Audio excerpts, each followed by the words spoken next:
Hello students, मेरा नाम है करण और मैं आपके बीच में ग्रेजुएशन का फिज़िक्स डिस्कस करने के लिए आया हूँ। खासकर हम लोग यहाँ पर आगरा यूनिवर्सिटी में पढ़ने वाले स्टूडेंट्स को ध्यान में रखते हुए उसका जो सिलेबस है हम लोग वो कवर करेंगे। बीएससी फर्स्ट सेमेस्टर का सेकंड एंड देन इसमें आज हम लोगों ने ये प्लान किया है कि हम लोग इलेक्ट्रोमैग्नेटिक थियरी डिस्कस करेंगे। ईएमटी यानी इलेक्ट्रोमैग्नेटिक थियरी जो ग्रेजुएशन लेवल का है वही। और हम लोग ये मानकर चल रहे हैं कि जो यहाँ पर स्टूडेंट्स इस वीडियो को देख रहे हैं उनको +2 लेवल का ईएमटी के बारे में एक बेसिक समझदारी है। उनको वेक्टर्स क्या होते हैं +2 लेवल के इसकी जानकारी है और ईएमटी जो +2 लेवल पे आती है उसकी भी एक जानकारी है। तो यहाँ से अब हम लोग शुरू करते हैं इलेक्ट्रोमैग्नेटिक थियरी। इलेक्ट्रोमैग्नेटिक थ्योरी को हम लोग 4 हिस्सों में डिवाइड कर रहे हैं। This is not 3 parts, this is 4 part. 4 हिस्सों में हम लोग डिवाइड कर रहे हैं। सबसे पहले हम लोग वेक्टर पढ़ेंगे। ऑब्वियसली हम लोगों ने वेक्टर को +2 लेवल पे पढ़ा है, लेकिन यहां पर हम वेक्टर के बारे में कुछ और आगे की चीजें जानेंगे जो आगे की ईएमटी के लिए काफी काम में आएंगी। इलेक्ट्रोस्टैटिक्स पढ़ेंगे। ये भी हम लोग, ये यूनिट तो पूरा +2 लेवल पे आई है और +2 लेवल की ईएमटी के साथ साथ उसका रिवीजन होता जाएगा और हम लोग आगे इलेक्ट्रोस्टैटिक्स को डिस्कस करेंगे। बस ज्यादा फर्क नहीं आता। बस इतना होता है कि +2 लेवल पे जो ईएमटी है उसमें जो मैथमेटिक्स है वो +2 लेवल का ही मैथमेटिक्स है, लेकिन अभी उन्हीं प्रॉब्लम्स को थोड़ा स्टैंडर्ड फॉर्म में, स्टैंडर्ड तरीके से हम लोग डिस्कस करेंगे, मोर जनरलाइज्ड फॉर्म में और तरीके से डिस्कस करेंगे और कुछ एक्स्ट्रा टॉपिक्स भी होंगे। इसी तरीके से फिर हम लोग मैग्नेटोस्टैटिक्स डिस्कस करेंगे। ये यूनिट भी हम लोग +2 लेवल पे थोड़ा बहुत पढ़ चुके हैं। देन हम लोग टाइम वेरिंग फील्ड्स डिस्कस करेंगे। सो ये हम लोग ईएमटी का हमारा मोटा मोटा एक सिलेबस होगा जिसको हम डिस्कस करेंगे। इन तीनों चारों पार्ट्स में हम लोगों के और सब टॉपिक्स क्या होंगे ये हम लोग जब टॉपिक वाइज जब हम लोग पहुंचेंगे तभी उनके पूरे सिलेबस को डिस्कस करेंगे। सबसे पहले हम लोग वेक्टर एनालिसिस से शुरुआत करते हैं। एक बेसिक समझदारी वेक्टर के बारे में यह है, जितनी भी फिजिकल क्वांटिटीज होती हैं वो 2 तरह की होती हैं, scalar quantities and physical and vector quantities. Obviously एक तीसरी क्वांटिटीज भी होती हैं जिनको हम लोग टेंसर क्वांटिटीज कहते हैं, लेकिन अभी हम लोग उन पे बात नहीं कर रहे हैं। स्केलर क्वांटिटीज वे क्वांटिटीज होती हैं जिनको डिफाइन करने के लिए हमें सिर्फ मैग्नीट्यूड की नीड होती है, डायरेक्शन की नीड नहीं होती है। जैसे कि लेंथ हो गया, डिस्टेंस हो गया, स्पीड हो गया एंड ये सारी चीजें। और वेक्टर्स वे हैं जिनको डिफाइन करने के लिए हमें एक डायरेक्शन का भी नीड होता है, लाइक फोर्स है, एक्सेलरेशन है, मोमेंटम है, ये सारी चीज हम लोगों ने वहां पढ़ा है। फिर इसके बाद डॉट प्रोडक्ट क्या होता है, क्रॉस प्रोडक्ट ऑफ 2 वेक्टर्स क्या होता है, क्रॉस प्रोडक्ट ऑफ 2 वेक्टर्स को जब हम लोग कैलकुलेट करते हैं तो मैट्रिक्स मेथड क्या है, वो सारी चीज। एंड इसी के साथ condition of orthogonality, condition of perpendicularity, ये सारी चीजें हम लोग वहां पढ़ी हैं। ये जहां जहां थोड़ा बहुत यूज होगा हम लोग उनको रिवाइज करते चलेंगे, रिकॉल करते चलेंगे। वेक्टर में हम लोग क्या पढ़ने वाले हैं वो है कोऑर्डिनेट सिस्टम्स। कोऑर्डिनेट सिस्टम्स क्या होते हैं, इसका एक छोटा सा एक बहुत मोटा सा सेंस हमको होता है, क्योंकि हम लोगों ने 10th क्लास में फिर 12th क्लास में सबसे ज्यादा जो देखा है वो कार्टेशियन कोऑर्डिनेट सिस्टम को ही हम लोगों ने डिस्कस किया है। हालांकि वैसे 11th क्लास के कोऑर्डिनेट ज्योमेट्री में स्फेरिकल कोऑर्डिनेट सिस्टम का भी एक छोटा सा एक 2 डायमेंशन में आ जाता है, r, करके हम लोग पढ़ते हैं इस तरह से कि अगर कोई पॉइंट है उसकी पोजीशन को डिफाइन करना है तो एक तरीका तो ये है कि ये पॉइंट है P, इस पॉइंट के कोऑर्डिनेट x, y हो सकते हैं, x, y। अगर x, y इसके पॉइंट के कोऑर्डिनेट है तो हम कहते हैं these are Cartesian coordinates. And अगर हम इस पॉइंट में इसको इस तरीके से इस पॉइंट के कोऑर्डिनेट लिखें कि ये डिस्टेंस r है और ये डिस्टेंस थीटा है और हम लोग कहें कि पॉइंट के कोऑर्डिनेट्स हैं r, थीटा, स्फेरिकल कोऑर्डिनेट्स हम लोग पोलर कोऑर्डिनेट्स, मोर करेक्टली पोलर कोऑर्डिनेट्स हम इनको ये बात करते हैं। तो इसका एक बेसिक सेंस तो वहां से हमें है। तो अभी हम लोग ये डिस्कस करेंगे, देन स्फेरिकल पोलर कोऑर्डिनेट्स क्या होते हैं, एंड देन सिलेंड्रिकल कोऑर्डिनेट्स क्या चीज है, हम लोग ये तीनों डिस्कस करेंगे। कार्टेशियन कोऑर्डिनेट सिस्टम में एक्स वाई जेड ये आएंगे, इन वेरिएबल से हम लोग बात करेंगे। स्फेरिकल पोलर कोऑर्डिनेट्स में क्या आएगा, r comma theta comma phi, ये वेरिएबल्स किसी भी पॉइंट का कोऑर्डिनेट को डिफाइन करेंगे। And then cylindrical coordinate system r phi and z. तो बारी बारी से तीनों कोऑर्डिनेट सिस्टम्स का हम लोग यहां डिस्कस करेंगे। और सबसे जरूरी कि हम लोग ये क्यों पढ़ रहे हैं, इसका ईएमटी के साथ क्या कनेक्शन है। तो कनेक्शन देखो ये है कि +2 लेवल पर हम लोगों ने बायो एंड सेवर्ट लॉ पढ़ा है, एग्जाम्पल के तौर पे बता रहा हूं। तो वहां पर हम लोग पढ़ते हैं कि इनफाइनेटेसिमल स्मॉल एलिमेंट का जिक्र करते हैं, कि इनफाइनेटेसिमल स्मॉल एलिमेंट को कंसिडर करते हैं और किसी वायर के नियरर, किसी वायर के नेबर में किसी पर्टिकुलर पॉइंट पर मैग्नेटिक फील्ड का इंटेंसिटी क्या है वो हम लोग कैलकुलेट किया करते थे। याद कीजिए, जैसे ये एक करंट कैरिंग कंडक्टर है, इसमें आई करंट फ्लो हो रहा है और ये हम लोग कंसिडर करते थे this is our dl vector. ये डीएल वेक्टर जो है इसको हम लोग तीनों कोऑर्डिनेट सिस्टम्स में लिखना सीखेंगे सबसे पहले। माने डीएल वेक्टर को कार्टेशियन कोऑर्डिनेट सिस्टम में कैसे लिखा जाए, फिर स्फेरिकल पोलर कोऑर्डिनेट सिस्टम में, and then cylindrical coordinate system में। हम लोग ये लिखना क्यों सीखेंगे ये हम समझ जाएंगे जब हम लोग प्रॉपरली ईएमटी की शुरुआत करेंगे। तो एक तो हमें इनको पढ़ने का जो जरूरत है वो ये है। इसी तरीके से हम लोगों ने ये भी पढ़ा है कि एरिया जो है वो एक वेक्टर क्वांटिटी है, वेक्टर की तरह हम लोग उसे ट्रीट करते हैं। जैसे कोई एरिया है और ये हम लोगों ने पढ़ा है ये कोई एरिया है और इस एरिया की जो डायरेक्शन होती है वो परपेंडिकुलर होती है इस प्लेन के एंड पॉइंटिंग आउटवर्ड होती है, ये हम लोग डिस्कस किए हैं। तो हम लोग वहां इस तरह पे देखते थे कि this is n vector, here n vector is the direction of this area. So area को हम लोग एक वेक्टर की तरह ट्रीट करते हैं। तो एरिया जो हम निकालेंगे that is d A vector. इस डी ए वेक्टर को भी, D A vector basically area element की तरह, जैसे ये है इनफाइनेटेसिमल स्मॉल एलिमेंट या इनफाइनेटेसिमल डिस्प्लेसमेंट वेक्टर, इसको लिख लीजिए। This is इनफाइनेटेसिमल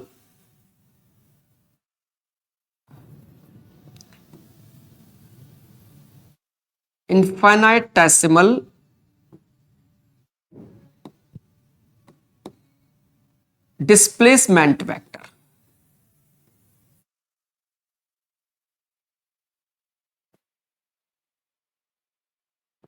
इनफाइनेटेसिमल displacement vector. और ये this is area element, this is area element.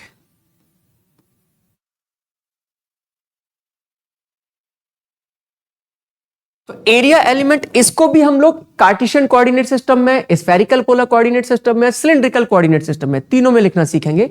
And in the same way this is what DV और D tau which is known as volume element. इसको भी हम लोग अलग अलग इन तीनों कोऑर्डिनेट सिस्टम में कैसे लिखें ये हमें सीखना होगा। इसका क्या जरूरत है ये हम लोग आगे सीखेंगे। इसके बाद वेक्टर में हमारा जो टास्क होगा वो ये कि किसी एक वेक्टर को एक कोऑर्डिनेट सिस्टम से दूसरे कोऑर्डिनेट सिस्टम में कैसे कन्वर्ट करें। यानी अगर कोई वेक्टर हमें कार्टेशियन सिस्टम में दे रखा है, कार्टेशियन सिस्टम में, और उसको ट्रांसफॉर्म करना है स्फेरिकल पोलर कोऑर्डिनेट सिस्टम में, स्फेरिकल सिस्टम में।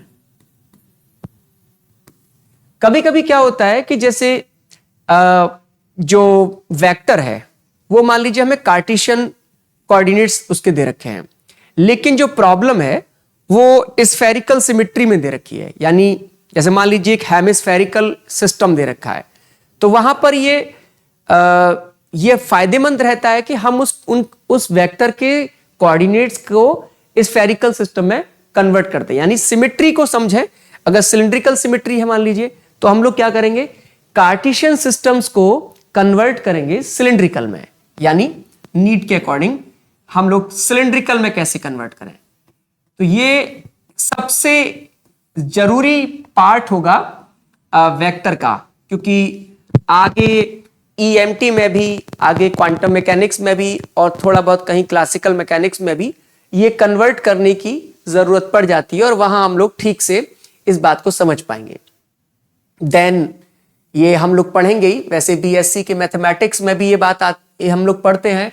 ग्रेडियंट क्या है, डाइवर्जेंस क्या है, कर्ल क्या है, एंड सम सेकंड डेरिवेटिव्स। इनके बारे में तो हम लोग तभी डिस्कस करेंगे जब प्रॉपरली इन टॉपिक्स पे हम पहुंचेंगे। उसके बाद हमारा जो सिलेबस का अगला हिस्सा होगा वो होगा line integral, surface integral and volume integral. ये हम लोग डिस्कस करेंगे। Then fundamental theorem of gradient, fundamental theorem of divergence that is Gauss's theorem, and curl, fundamental theorem of curl, Stokes theorem. Then finally we shall discuss Green's theorem. So ये हमारा पूरा एक syllabus होगा vector का। ये पूरा syllabus graduation में पढ़ने वाले स्टूडेंट्स के लिए भी काफी होगा और जो आगे भी ईएमटी पढ़ेंगे उनके लिए भी इतना काफी होगा। वेक्टर सारा प्रॉब्लम इसी से सॉल्व हो जाता है। So now let us discuss Cartesian coordinate system. हमें इसके बेसिक पर जाने की नीड नहीं है कि एक्स क्या है, वाई क्या है, जेड क्या है, हम लोग अच्छे से जानते हैं। यूनिट वेक्टर्स क्या होते हैं? एक ऐसा वेक्टर जिसका मैग्नीट्यूड 1 होता है। ये हम लोगों ने डेफिनेशन पढ़ा है कि कोई वेक्टर है, this is a vector A, यदि इसका मैग्नीट्यूड यूनिटी है यानी 1 है, तो हम लोग कहते हैं कि वह यूनिट वेक्टर है। और इसका रिप्रेजेंटेशन का एक खास तरीका हम लोग दे दिखाते हैं कि उसको हम लोग ए कैप, इस कैप से इसको हम लोग डिनोट करते हैं, that is like x cap, this is y cap.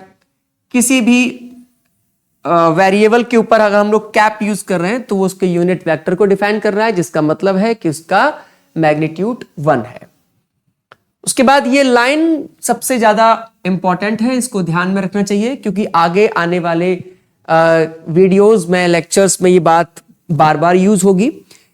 Unit vectors are always in the direction of their increasing coordinates. Unit vectors are always in the direction of their increasing coordinates.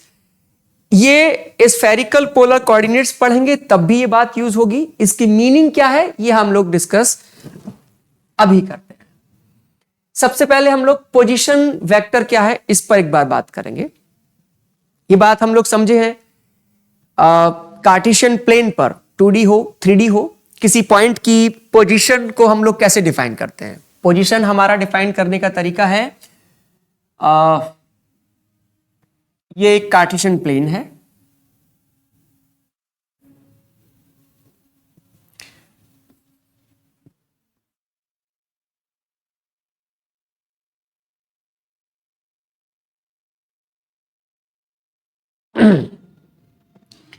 And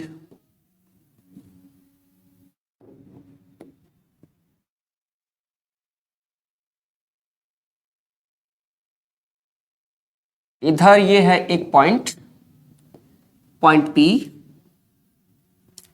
और इस point P के coordinates हैं x, y, z। अब इस point के हम बात करें कि ये पॉइंट P मोशन में है, जिसके कोऑर्डिनेट क्या है x, y, z। ये पॉइंट P मोशन में है, तो थोड़ी देर बाद कुछ मोशन करके आफ्टर सम टाइम इस पॉइंट के कोऑर्डिनेट बदल जाएंगे, x plus dx, y plus dy and z coordinate हो जाएगा z प्लस dz। मतलब पॉइंट P की मोशन, पॉइंट P में एक जो शिफ्ट हुआ है, एक बहुत ही स्मॉल इंटरवल x पर dx शिफ्टिंग हुई है, y पर dy और z पर dz। अभी जरा इसको रिप्रेजेंट करते हैं जरा इस तरीके से। This is our P point and let us suppose ये पॉइंट हमारा यहां पहुंच गया है।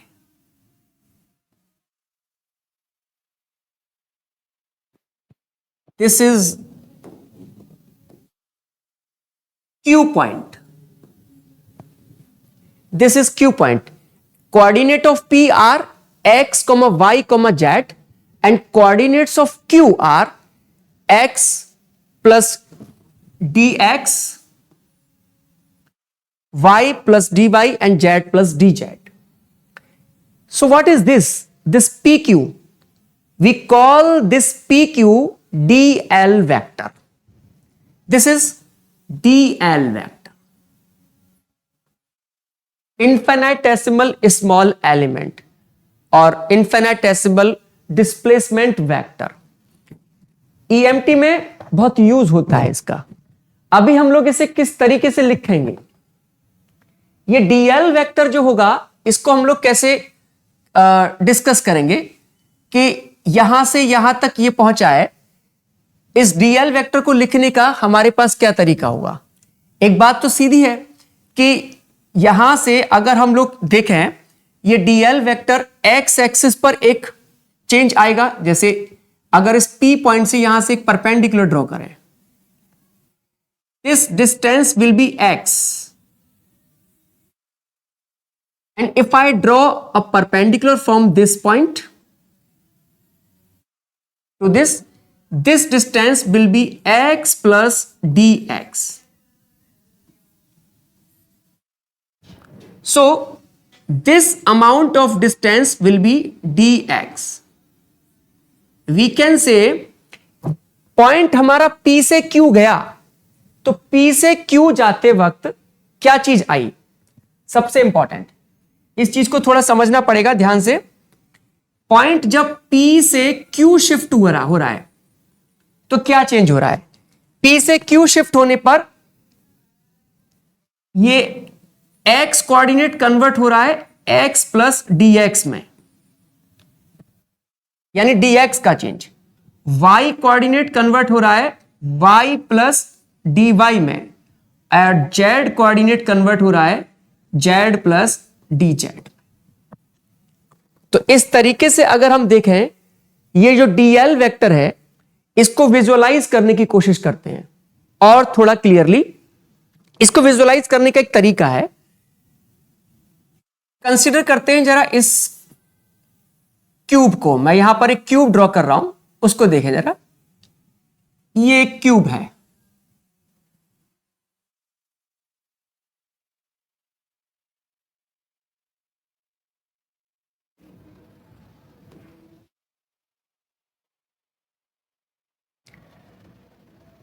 और इस क्यूब में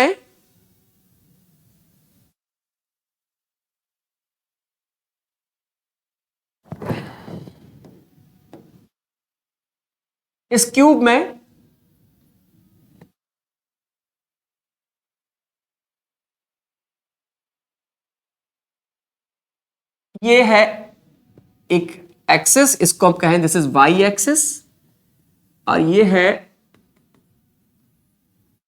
जेड एक्सिस, एंड ये है एक्स एक्सिस। अब अगर हम इसको इस तरीके से देखें कि यहां से डायगोनली अपोजिट अगर हम लोग इधर जाएं तो ये जो dl वेक्टर है ये इस क्यूब का, इसको गौर से, क्या ये डायगोनल इसको नहीं डिफाइन करेगा।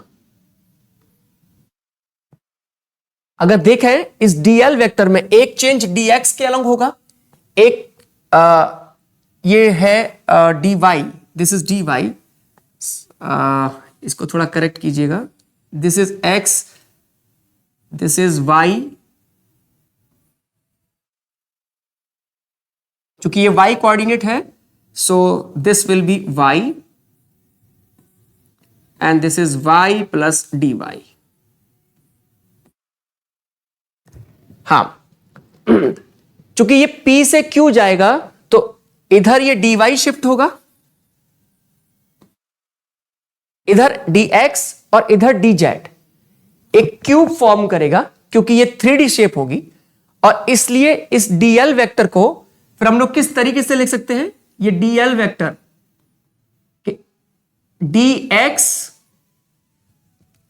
एक चेंज x कंपोनेंट dx, और dx की अलोंग जो यूनिट वेक्टर होगा that will be x cap, y के अलोंग जो शिफ्ट होगा dy y कैप, और जो z के अलोंग जो शिफ्ट होगा dz that is z cap.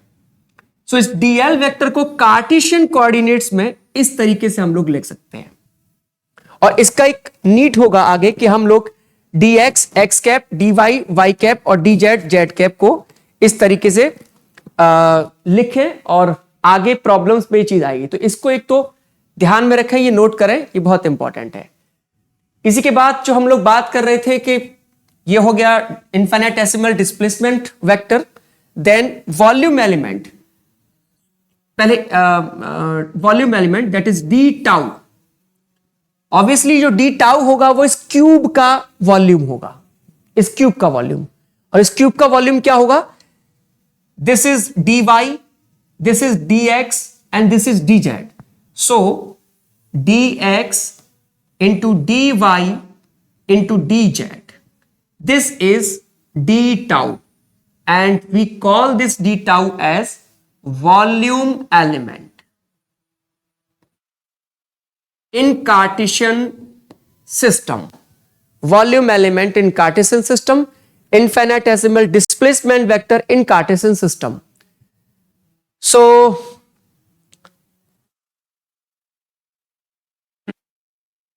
इसके बाद अब हम लोग तीसरा जो टॉपिक है, तीसरी जो बात है कि एरिया एलिमेंट को हम लोग कैसे डिफाइन करेंगे।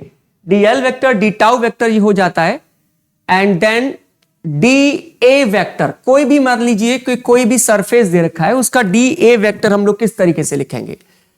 डी ए वेक्टर, क्योंकि ईएमटी में इसका भी हम लोग पहले डिस्कस कर चुके हैं, ये तीन चीजों को हम लोग सिस्टम, अलग अलग कोऑर्डिनेट सिस्टम में लिख रहे हैं, एक डीएल वेक्टर को, एक dv volume element, and this is d A vector.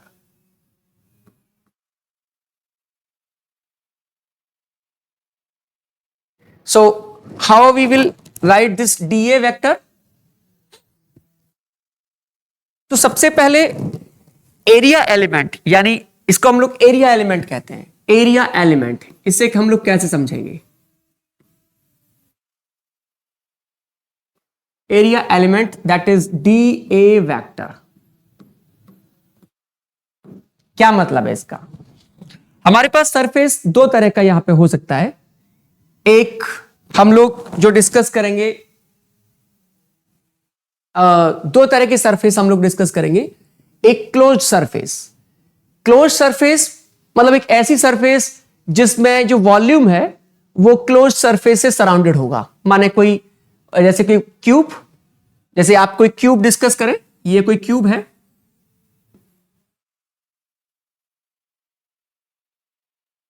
अब ये क्यूब से पूरा ये क्लोज्ड है, ये पूरा volume, this volume is surrounded by these surfaces. तो इसको हम लोग अंदर का ये जो पूरा सरफेस, इसको हम लोग क्लोज सरफेस के तौर पे लेंगे।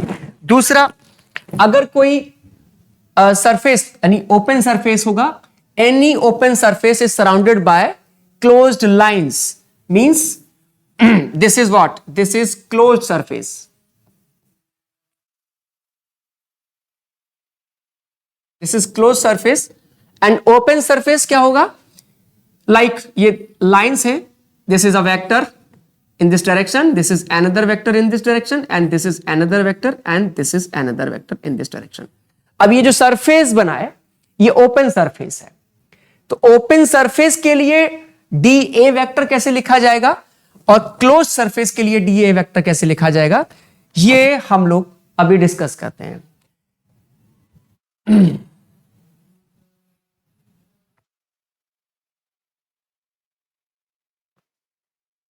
तो पहले हम लोग क्लोज सरफेस को ही लेते हैं। क्लोज सरफेस में जैसे मान लीजिए हमारे पास में ये एक एग्जाम्पल है, ये क्यूब का, मैं इसको जरा क्लैरिटी के लिए राइट कर लेता हूं।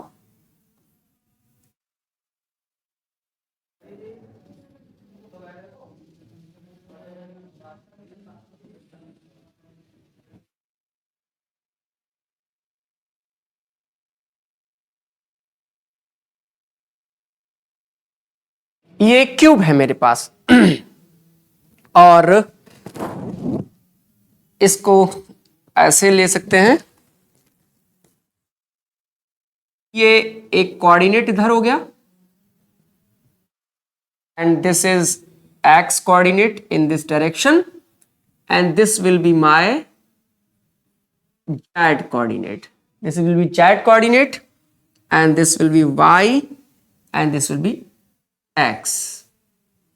We can say this is y cap, y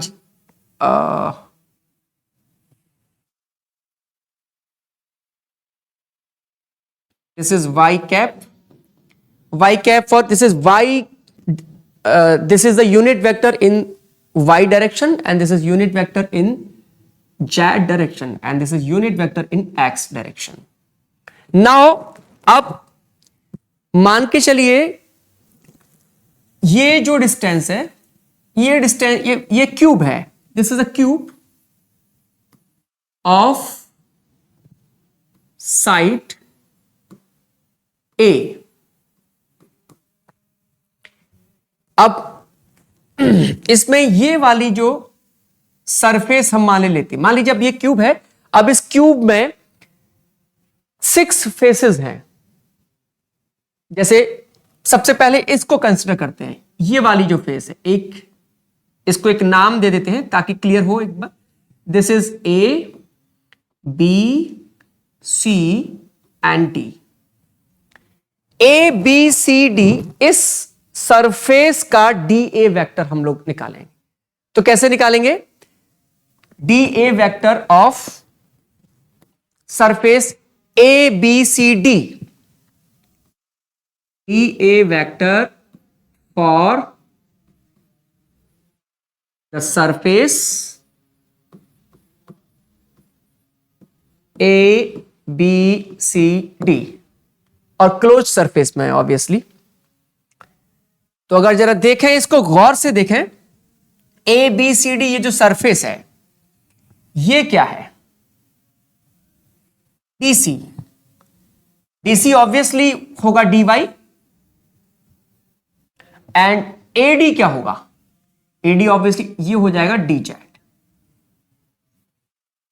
तो जब यहां पे डी ए निकालेंगे, डी ए, तो लेंथ इनटू ब्रेथ होता है, यानी इन लेंथ यहां पे ये चूंकि क्यूब है लेंथ और ब्रेथ सेम होगा, हम लोग यहां पे लिखेंगे this is D by into D Z.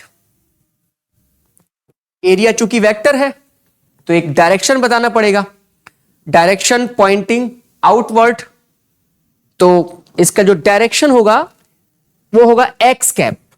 अगर यहां पे हम लोग एक्स कैप लिख देते हैं तो ये वेक्टर बन गया d A vector. This is the d A vector for the surface A B C d. ये क्लोज्ड सरफेस है, इसको गौर से देखें। अलग अलग सरफेस के लिए ये डी ए वेक्टर अलग अलग तरीके से कैलकुलेट किया जाएगा। अब मान लीजिए कोई प्रॉब्लम ऐसा आता है कि मुझे निकालना है, this is b C and इसको नाम देते हैं this is p point and this is q point. So d A vector for the surface b c q p, d A vector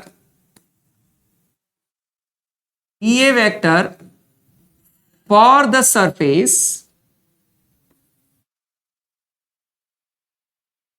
the surface BCPQ, BCPQ। तो BCPQ क्या है? This is BCPQ. Now, what is this PQ? This PQ is along Z axis.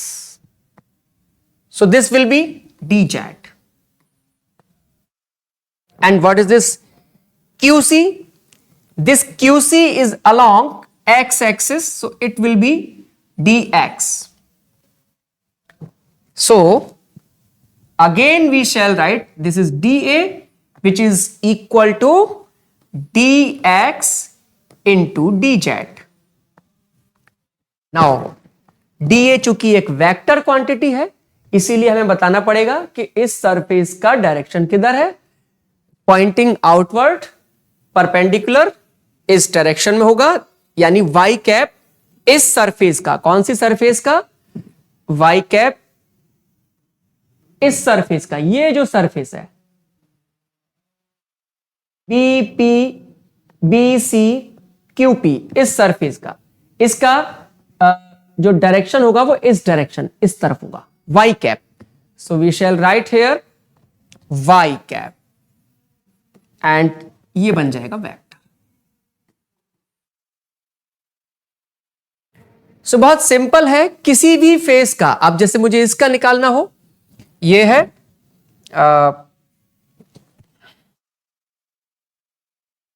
ये वाली surface जो है A, इसको क्या नाम है, BPM, ABPM. इसका क्या होगा? सो देखें जरा, ये AB क्या है, y एक्सिस के along,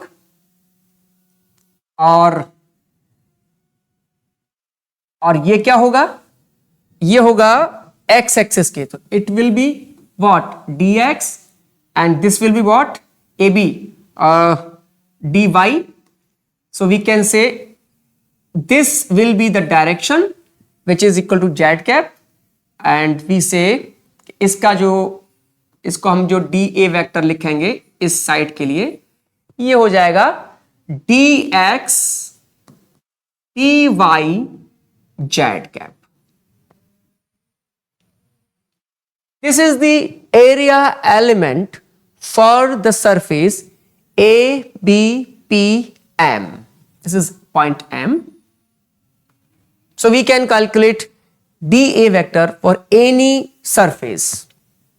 Now look.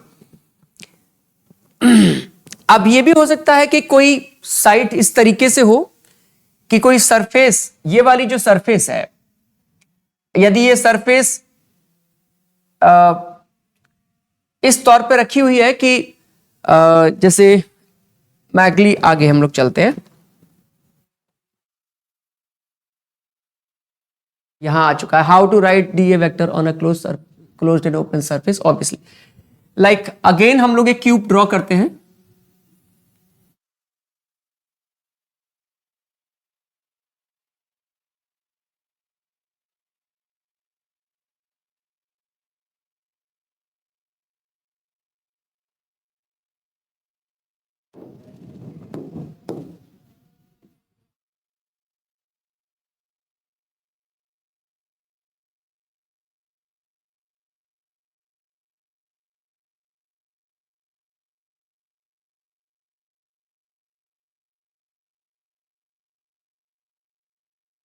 Like so this will be our x cap and this will be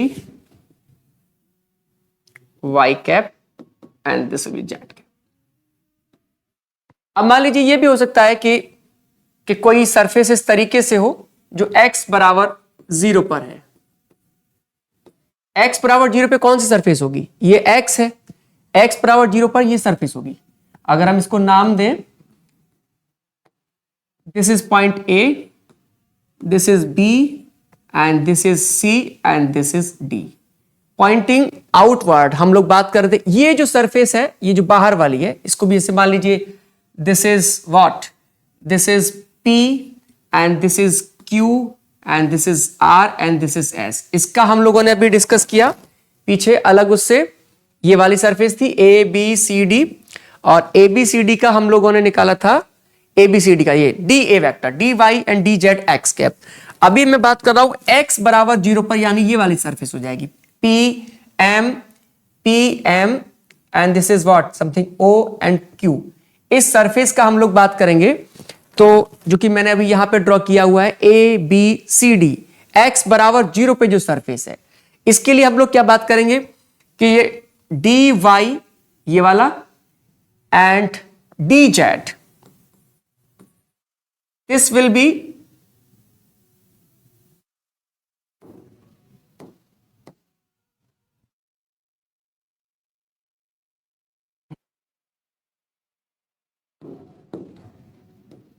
हाँ, D A vector, D A. Now ये सरफेस नेगेटिव एक्स की तरफ जाएगा, हम लोग यहां पर नेगेटिव साइन यूज करेंगे। इसका ध्यान रखना है कौन सी सरफेस है जिसका हमें नेगेटिव यूज करना है। साइन वही है कि कोई जो किसी भी एरिया की जो हम लोग डायरेक्शन लेते हैं वह डायरेक्शन पॉइंटिंग आउटवर्ड हो। तो अगर ये वाला आ रहा है सामने, इसका पॉइंटिंग आउटवर्ड इधर होगा। अगर वो x बराबर 0 पर रखा है तो नेगेटिव डायरेक्शन में चला जाएगा। इसी तरीके से अगर ये वाली साइड इधर आ जाता है, दैट इज z बराबर 0 पर आ जाता है, तो -z कैप उसका डायरेक्शन हो जाएगा। इसके बाद ये तो रहा क्लोज्ड सरफेस का। किसी भी क्लोज्ड सरफेस का डी ए वेक्टर कैसे कैलकुलेट करते हैं। अभी हम लोग बात करते हैं कि कोई ओपन सरफेस है और ओपन सरफेस का किस तरीके से हम लोग वो बताएं डी ए वेक्टर निकालेंगे।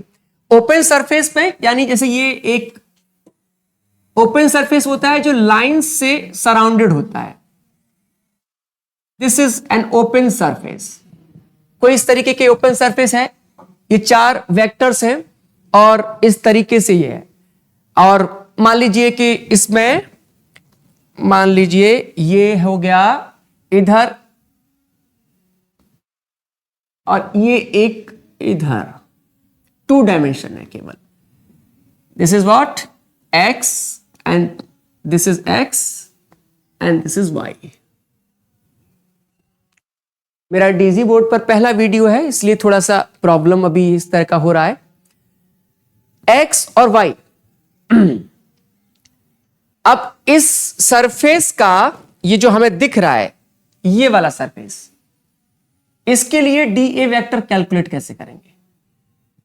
तो जाहिर बात है ये एक्स कैप इसे कहिएगा, ये वाई कैप, क्योंकि वाई कैप उस डायरेक्शन में होगा। हम लोग कैसे निकालेंगे इसका, और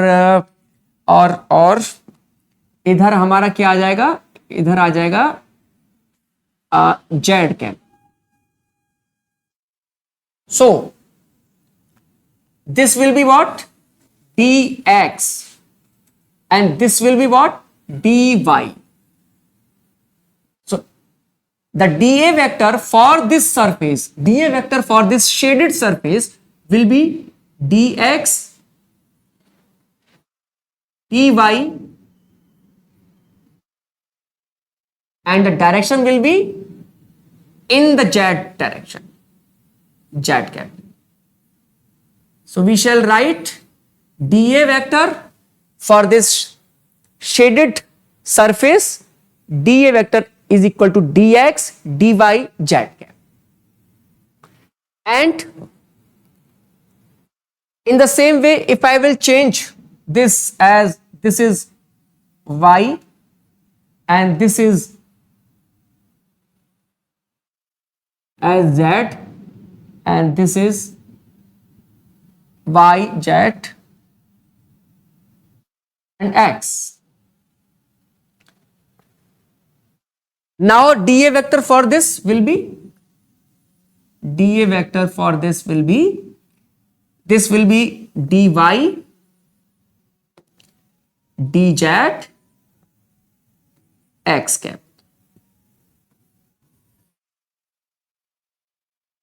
So finally, we have successfully understood how to calculate dA vector, dV vector, and dl vector in Cartesian coordinate systems.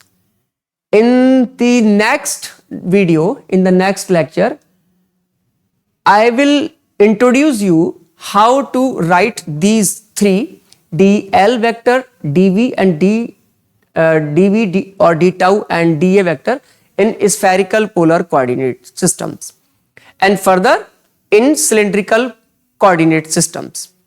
Thank you.